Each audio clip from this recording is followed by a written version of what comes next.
Hello అండి, మీ TS పిల్ల గుజరాత్ ముచ్చట్లు నా స్టైల్లో వెజ్ పలావ్. నచ్చితే మీరు కూడా ట్రై చేయండి.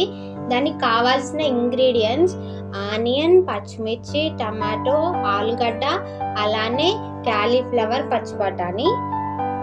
వాటిని కట్ చేసుకుని పక్కన పెట్టుకొని ఒక కుక్కర్ తీసుకొని అందులో ఆయిల్ పోయాలి. ఆయిల్ పోసిన తర్వాత అలానే లవంగాలు, ధనియాలు, దాల్చిన చెక్క, అలానే బిర్యానీ ఆకు, ఆనియన్స్, అలానే పచ్చి బఠానీ, తర్వాత పచ్చిమిర్చి, ఇవి కొంచెం మగ్గిన తర్వాత కొంచెం కరివేపాకు, తర్వాత కొంచెం ఇవి బాగా మగ్గి రెడ్గా అయిన తర్వాత క్యాలీఫ్లవర్, టమాటో, ఆలుగడ్డ ఉంటే క్యారెట్ అండ్ క్యాప్సికమ్ కూడా మిక్స్ చేయండి, చాలా టేస్టీగా ఉంటుంది.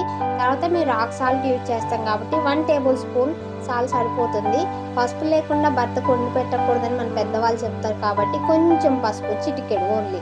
తర్వాత 2 విజిల్స్ వచ్చిన తర్వాత ఓపెన్ చేసి చూస్తే బాగా ఉడుకుతుంది. వాటర్ మిక్స్ చేయకండి.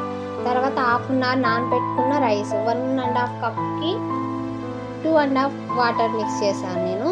తర్వాత అందులో ఇంట్లో ప్రిపేర్ చేసిన మసాలాలు, తర్వాత హోమ్ మేడ్ గీ, చాలా అంటే చాలా టేస్టీగా ఉంటుంది. మెయిన్ అయితే గీ యాడ్ చేయండి, ఎందుకంటే గీ యాడ్ చేస్తే చాలా టేస్ట్ వస్తుందండి. తర్వాత మూత పెట్టేసేయండి, ఒక 2 or 3 విజిల్స్ రానివ్వండి. నెక్స్ట్ లెవెల్ అండి వెజ్ పలావ్, మాకైతే చాలా ఇష్టం. అందులో చికెన్ కానీ పెరుగు కానీ యాడ్ చేసుకొని తినండి. మేమైతే పెరుగు యాడ్ చేసుకొని తిన్నాం, చాలా అంటే చాలా బాగుంటుంది. మీరు కూడా నచ్చితే నెక్స్ట్ టైం ప్రిపేర్ చేసుకోండి. Like, share, subscribe. Thank you so much.